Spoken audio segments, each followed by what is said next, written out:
But I'm going to show some of that bounce-off series in just a second. We'll get you guys involved. But first I want to show one more thing with the full court trips. So what we like to do is work on our early offense opportunities and then go into the layers. So you guys are going to go 7 trips. Okay? Need some water? Good? Alright. You guys are young. Alright? I would need water. I'd be laid out over there. I'm fat. Alright, so you guys are going to go right lane, shot, left lane, shot, rim runner for a shot, and then you're going to go layer 1, layer 2, layer 3, layer 4. You handle that? Okay, so it's early, 7 trips, right lane, left lane, rim runner, you just go right across, okay, and then you're going to go layer 1, layer 2, layer 3, layer 4, and I'll call them out for you, okay? Right lane, left lane, rim runner. Ready? You guys good? Here we go. Shot. 7 trips here, right lane for a shot. Boom, everybody crash. Alright, get to your spots. Maybe we are tired, that's okay. Get to your spots. Left lane for a shot. There we go. Down that floor, good. We're rim runner right now, good. Shot, get down that floor. See the work the inbound you gotta do to get the ball out of the basket. Now we're looking for pass and cut. Elevate, get to the corner, pass and cut, good. Alright, now we're looking post pass and cut down here. Come on, sprint, sprint. Boom, there it is, good. Look inside, Laker cut. Finish. Inbounders there, good. Get it, push. Okay, to your lat, get somebody to your lat. Yep, way to talk, good. Finish there. Alright, now I want circle movement. Start with a bounce off, everybody circle. Okay, here it comes, the elbow, bounce off, circle right, okay? Now it's attacking, kick, that's alright. Circle movement, we need to work on it, it's okay. That's pretty good, I'll have another round of applause on that. So, in 7 trips, we've now, at any point during those trips, did you see us stop and set and call something? We're in the offense. Our secondary break is the offense. We're comfortable. What you don't see right now, what we add once we get good at this, what you don't see right now is the defense. What's the defense doing as they're coming down the floor and getting into circle movement or getting into pass and cut? They're trying to figure out who the heck they got. They're getting back, most defenses sprint back to the lane and then match up. Well, they're matching up with someone who's already into a cut and already running offense. That's tough to guard. To me, the secret of the read and react is this. Get up the floor, get an easy basket if you can. If you can't, you're already running your offense. You don't have to stop. Teams that can do that are tough to guard. Teams that can do that have a lot of fun playing the game. We went from running the Princeton offense, scoring 42 points a game, to running read and react and scoring 68 points a game in 1 season. We had a different level of player that second year, but still, I mean, this is fun.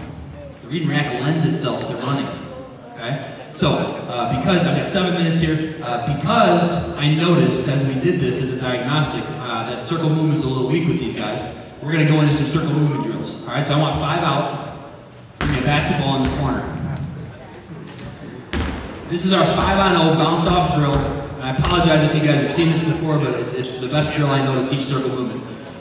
So you're in a 5-out spot there, kind of free throw line extended here at the top, free throw line extended corner. You are going to drive, try to get a foot in the paint, okay, and then bounce to that next spot. So you're driving here, and you're all circle moving. You're coming all the way underneath. You're going to bounce off, okay, to here, and then you're going to attack again. Okay, but I want to add one thing. Except for the baseline runner, because you won't have time. When he drives and you circle move, when you get to your spot, I want you to shot organize and go through a visualization jumper. Does that make sense? So go ahead and just drive real quick here, just boom. When you get to that spot, pretend you threw the ball. Exactly right. Now, as soon as they're all set, you attack again. Boom, shot organization, pretend you threw the ball. Wait till they're all set, now attack again. Okay, bounce off, boom, attack again. Get there, sorry. Any shot, yeah. Now, let me ask you a question. The jumpers you just took, did the ball go in? Always, okay? You make 100% of your visualization jumpers. Don't ever shoot a visualization jumper that climbs off the rim or air balls, okay? The reason I say that is most of you took that shot, you didn't even look, you just kind of moved to the next spot. Okay? It's okay to watch it go in. Go ahead and pose. Alright? Go ahead and watch that thing. Ooh, yeah, swish. So go ahead and say swish, okay? Get yourself feeling good. Now, you're in that right corner right now, or that corner, right? Now what we do is we come back this way. So let's do this full speed. Okay? Now you're going to attack with your right hand. You're going to circle right every time. Run the baseline here. Let's see those visualization jumpers, and I want to see a bunch of swishes. Swish, I love it. He said swish. I love it. Yep, every time. You can say so pretty if you want. Good. Now, I know in the States, and this may not be true here because you guys actually care about skill development. In the States, we have a hard time. How often do we practice this drill? Okay, going backwards. You guys probably do. In the States, we never practice that, and then we ask them to do it. So this drill allows you to work on some things that you don't practice very often. Okay? So we would go from 5-on-0 on this we never go 5-on-0, 5-on-5. We'll go into some 3-player drills that use it. We'll go into some 3-on-3 that use it. And my favorite thing to do, can I pull one guy that's cold over there? Any of you guys feel like you can get in and play some defense maybe? Yeah, come on in. It's okay. Do you guys have, can I get a defensive team? Like, do you have a different color? Do you reverse or anything? You just give me 3 on defense. And these are my 2 favorite drills to do to work on circle movement. The reason we're doing that is when we ran our fast break, I noticed we're not very good at circle movement yet. Okay, so we're going to work on it.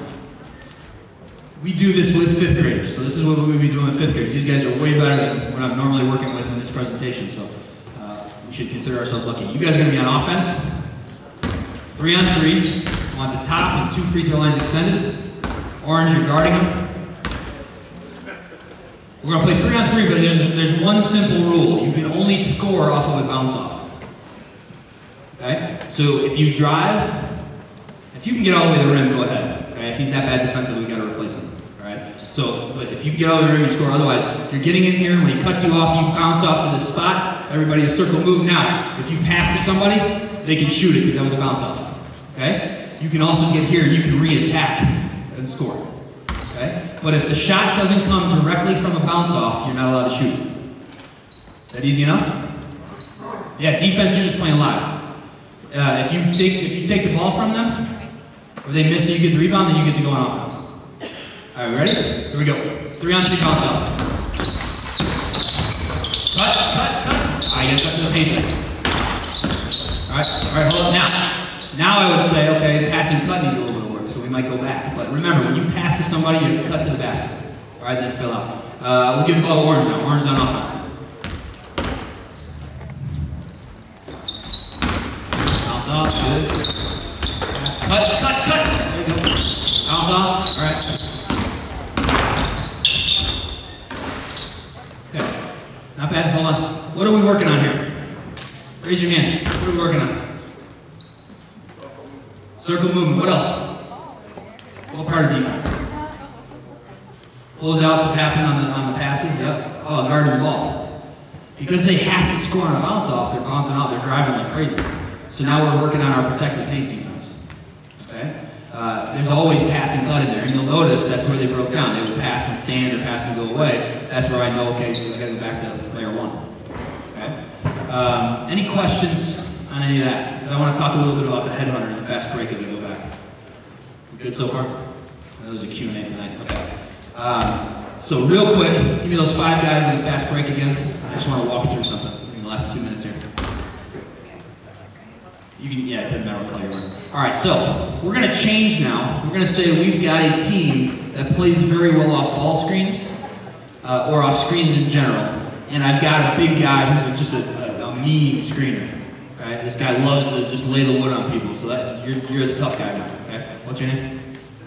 Zippo? Okay, you're the tough guy.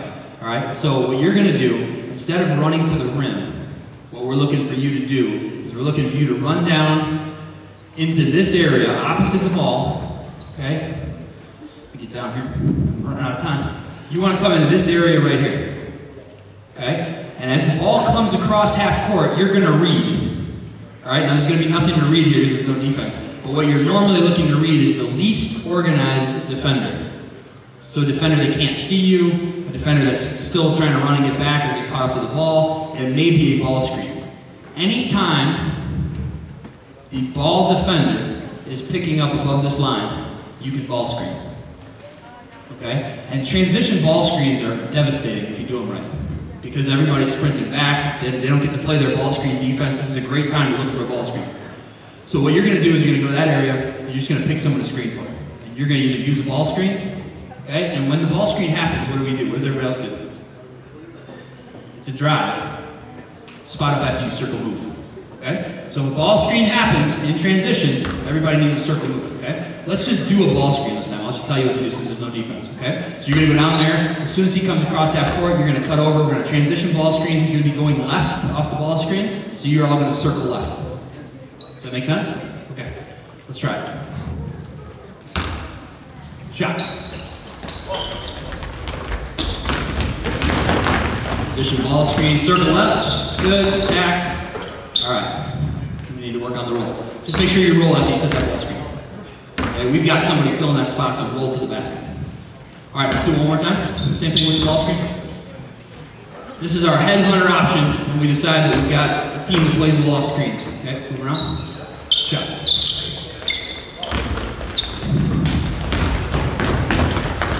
Ball screen, circle left. Great way to get into the offense. Okay, I would bench you for that pass. Just kidding. I'm just kidding. I would, but I'm not going to bench you now. All right. So what you can see is how we kind of build this thing up as we teach it. We're running up and down the floor. The players are enjoying it because they have a ball in their hands, getting conditioning in. That 7 trips is tough. What we'll eventually do is add a defense, so every trip will add 1 defender. And we'll start to work with going against multiple defenders. And then it becomes a read. Okay? I would say this. If you're trying to decide between the rim runner or the headhunter, instead of being able to do both, the headhunter is for when you've got a really good big that runs the floor fairly well. I'm sorry, the rim runner is if you've got a guy that runs the floor pretty well. The headhunter is if you've got a big piece of beef that likes to go and set screens. Okay, and can play off of that, and your team can set. Because what we didn't get to was, after that ball screen option, the other option is that headhunter can just say, okay, who's the least organized defender? I'm going to go screen him, and then we're curling to the middle off of that person. It creates a ton of space. It sets a transition screen, which any screen in transition is usually good, because the defense is still getting organized.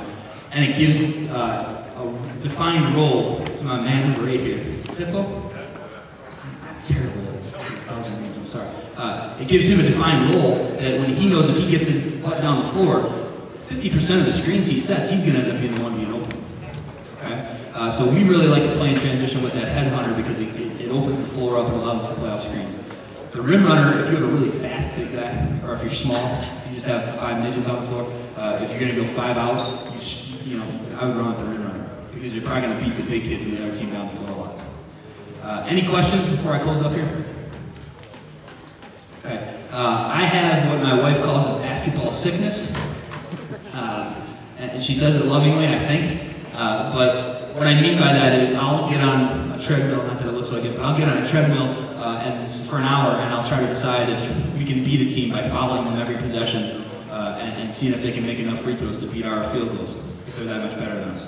I'll create a drill based on a storm that hit our house.